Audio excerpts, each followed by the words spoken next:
Hello and welcome all of you. इस lecture में हम स्टडी करेंगे mechanical energy and law of conservation of mechanical energy. तो पहले हम बात करते हैं मैकेनिकल एनर्जी क्या होती है। किसी भी बॉडी की काइनेटिक एनर्जी और पोटेंशियल एनर्जी का यदि हम सम कर देते हैं then total sum of kinetic energy and potential energy of a body is known as mechanical energy. So how we will define mechanical energy? Mechanical energy is defined as sum of kinetic energy and potential energy of a body is called mechanical energy.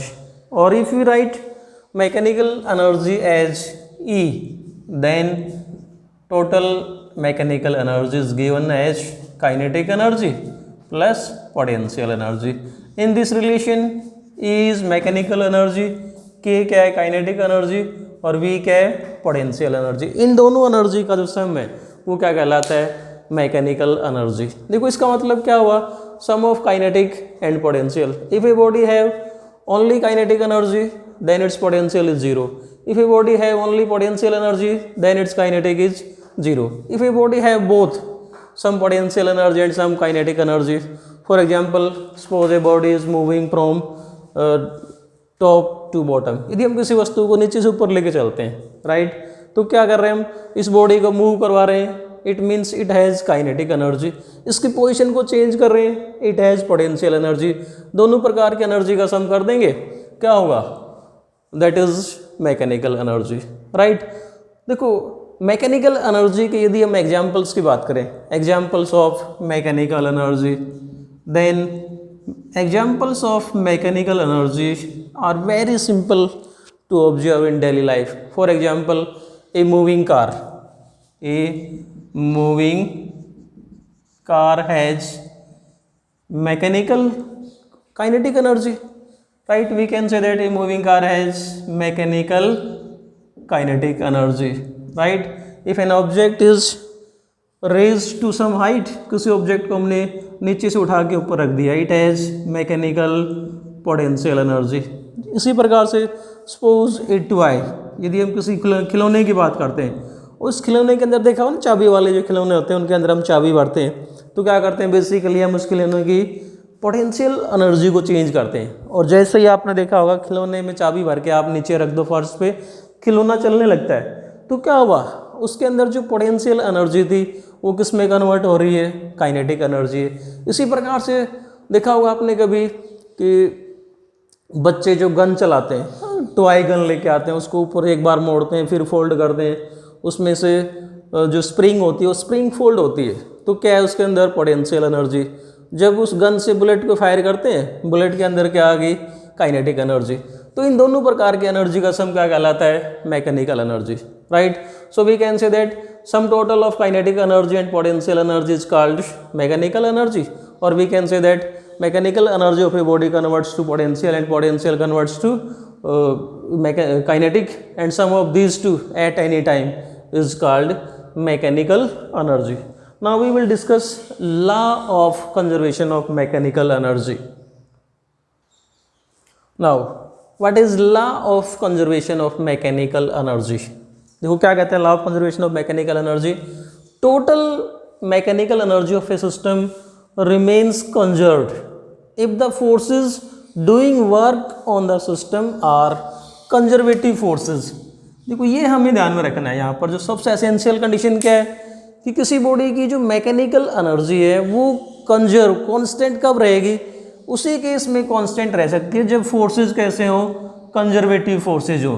ध्यान होगा आपको, हमने last video में discuss किया था कि what are conservative forces, what are non conservative forces. Conservative force कौन से होते हैं? जैसे ग्रेविटेशनल फोर्स है, इलेक्ट्रोस्टैटिक्स फोर्स है, मैग्नेटिक फोर्स है, these all are conservative forces right. अगर हम केवल किसी सिस्टम पे जो फोर्स काम कर रहे हैं वो फोर्स कैसे हो? कंजर्वेटिव फोर्स हो, तो ही उस सिस्टम की जो एनर्जी है, मैकेनिकल एनर्जी है, वो क्या रहेगी? कांस्टेंट रहेगी। इसका मतलब we can say that sum total of kinetic energy and potential energy किसके बराबर होता है? मैकेनिकल एनर्जी के बराबर। और ये एनर्जी क्या रहेगी?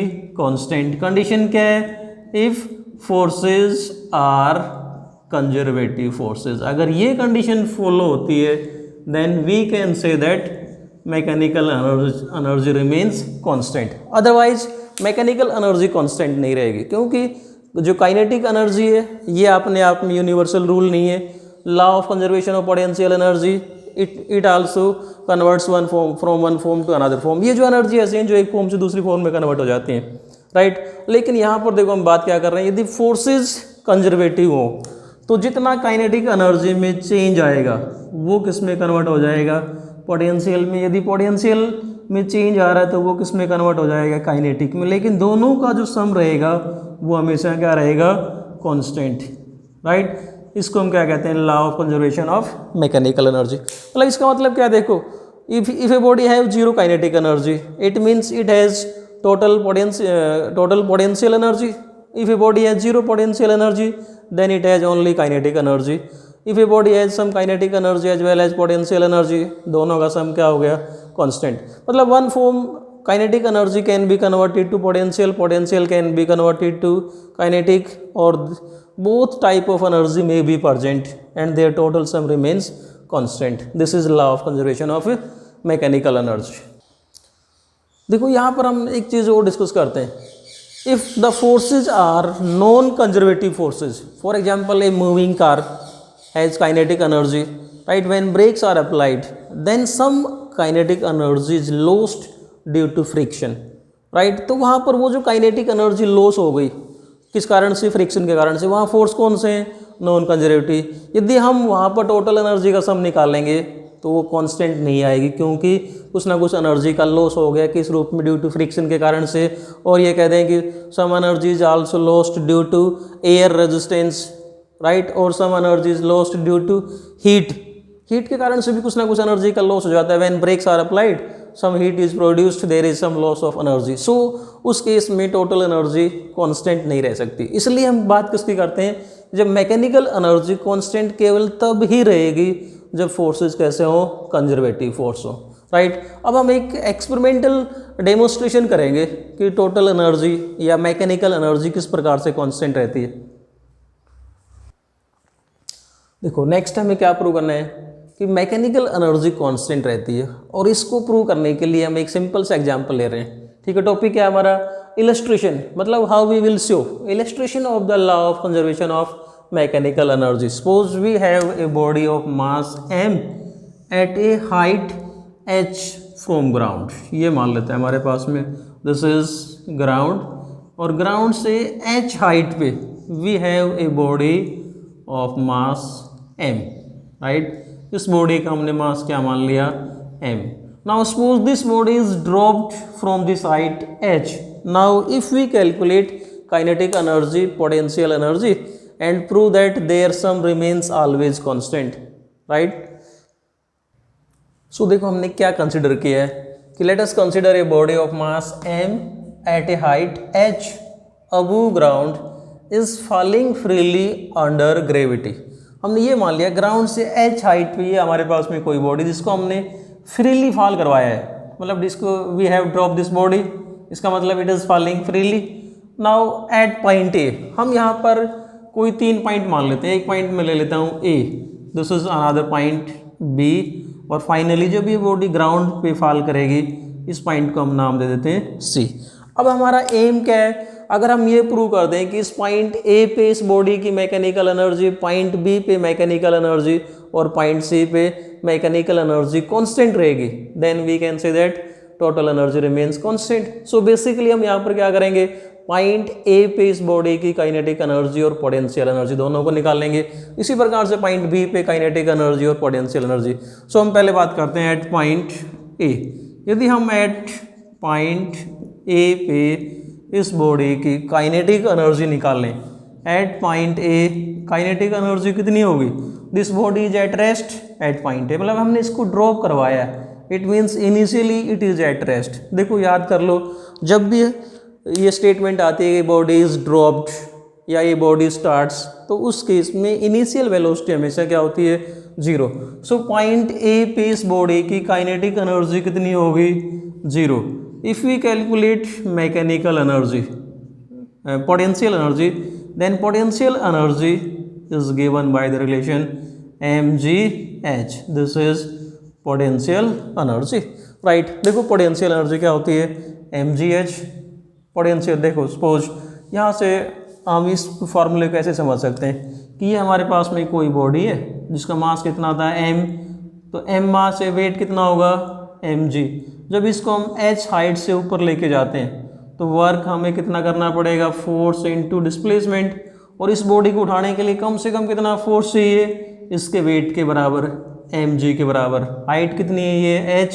सो ये वर्क किस रूप में स्टोर होता है, पोटेंशियल एनर्जी के रूप में। तो बॉडी की पोटेंशियल एनर्जी h हाइट पे कितनी होती है, mgh। नाउ टोटल एनर्जी की बात करें, या we can say that mechanical energy at point A is sum of kinetic energy and potential energy, that is 0 plus mgh is equal to mgh. This is first। ये हमने क्या calculate किया कि point A पे mechanical energy कितनी आई, mgh। In the same way हम इस point B पे इस बॉडी की काइनेटिक एनर्जी और पोटेंशियल एनर्जी निकाल लेते हैं। जब इस बॉडी को हमने यहाँ से ड्रॉप किया है तब ये मान लेते हैं कि इस बॉडी ने A से B तक आने में ये जो डिस्टेंस कवर किया है इसको यदि हम x मान लेते हैं तो इस बॉडी की जो ग्राउंड से जो हाइट रह जाएगी, this height from ground, that is equal to h minus x। देखो टोटल हाइट हमने कितनी मान रखी थी, h, इसने ये x डिस्टेंस कवर कर लिया, then remaining height is h minus x। So we can say that at point B potential energy कितनी होगी, potential energy, we know that potential energy is mgh height from ground, और ground से height कितनी रह गई, h minus x, right. Now we calculate kinetic energy at point B। इस point B पे यदि हम काइनेटिक एनर्जी निकालते हैं, राइट, देन मान लेता हूँ कि लेट v1, अगर हम ये मान लें एक मिनट के लिए कि let v1 is velocity at point B। Initial velocity कितनी थी इसकी, 0। जब किसी बॉडी को हम ड्रॉप करेंगे तो इसकी वेलोसिटी क्या होगी, it will go on increasing continuously. तो इस पॉइंट B पे हमने वेलोसिटी को क्या नाम दे दिया, v1। v1 is velocity at point B। Then using relation v square minus u square is equal to 2as। ये हम ये यहाँ पर ये रिलेशन यूज करते हैं, राइट। v क्या है फाइनल वेलोसिटी, u क्या है इनिशियल वेलोसिटी। पॉइंट B के ऊपर हमने वेलोसिटी कितनी मानी है, v1। Then this relation can be written as v1 square minus u initial velocity. We know that when a body is dropped initial velocity कितनी होती है, 0 इज इक्वल टू 2। a क्या है एक्सीलरेशन, और यहाँ पर हमने बॉडी को फ्री फॉल करवाया, तो इस केस में एक्सीलरेशन किसके बराबर होगा, एक्सीलरेशन ड्यू टू ग्रेविटी। जब हम किसी बॉडी को फ्रीली फॉल करवा रहे हैं इसका मतलब work is done by gravitational force, and gravitational force is conservative force. S क्या डिस्टेंस, कितना डिस्टेंस है यहाँ पर ये x। So we can write v1 square is equal to 2gx, right.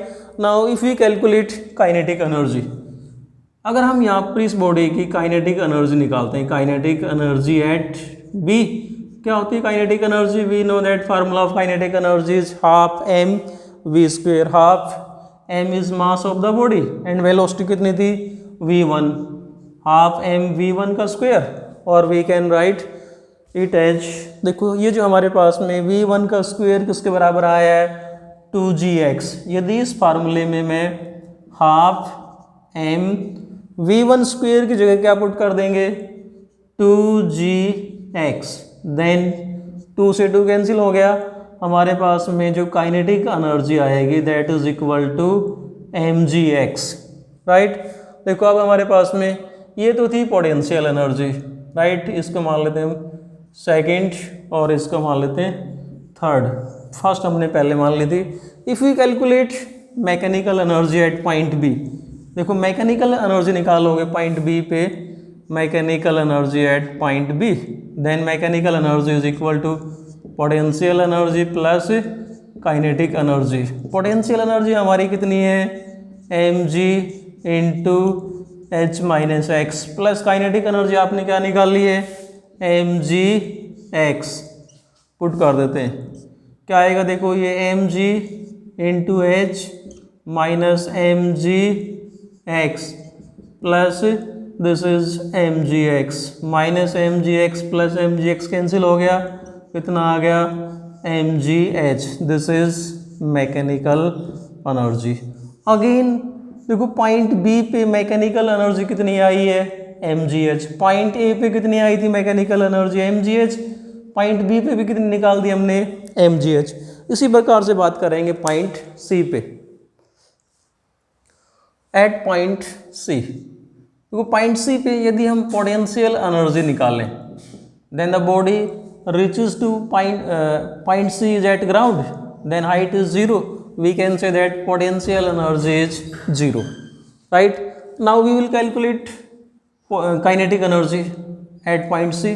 जब बॉडी को यहाँ से ड्रॉप किया और फाइनल इसकी जो वेलोसिटी होगी पॉइंट सी पे, मतलब जितनी वेलोसिटी से ग्राउंड को स्ट्राइक करेगी, अगर वो वेलोसिटी हम v मान लेते हैं, let v is velocity at point C, velocity at point C, then we can use the relation v square minus u square is equal to 2as, क्या आएगा v square minus u, initial velocity 0 is equal to 2a, a is acceleration due to gravity, in this case s is total distance और यहाँ पर हमारे पास में total height कितनी है h, so we can calculate kinetic energy is equal to half m v square, और we can write this as half m v square की जगह क्या पुट करोगे 2gh, 2 से 2 cancel, again kinetic energy is equal to mgh, right.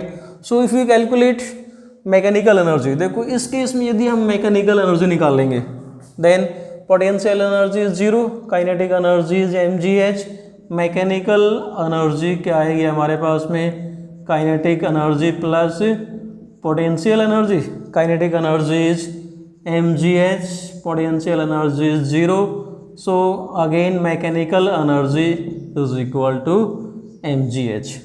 It means total energy है वो क्या रहेगी कांस्टेंट रहेगी, दोनों प्रकार की एनर्जी का जो सम है, देखो एक एनर्जी दूसरी फॉर्म में कन्वर्ट हो गई, मैकेनिकल काइनेटिक में कन्वर्ट हो गई, काइनेटिक पोटेंशियल में कन्वर्ट हो गई, मतलब जो है काइनेटिक पोटेंशियल में कन्वर्ट हो जाती है, पोटेंशियल काइनेटिक में, लेकिन दोनों का जो सम है वो यहाँ से लेके आते किसी भी पॉइंट पे सम निकालोगे देन इट रिमेन्स कांस्टेंट। और यहाँ पर फोर्सेस कौन से की हम बात कर रहे हैं, work is done by gravitational force, और ग्रेविटेशनल फोर्स कौन सा होता है कंजर्वेटिव फोर्स होता है, इसलिए यहाँ पर जो एनर्जी वो क्या रहेगी कंजर्वेटिव कांस्टेंट रहती है। अगर यहाँ पर हम फ्रिक्शनल फोर्स जैसे एयर रेजिस्टेंस को काउंट करते तो then there will be some loss, तब ये एनर्जी कांस्टेंट नहीं रहती।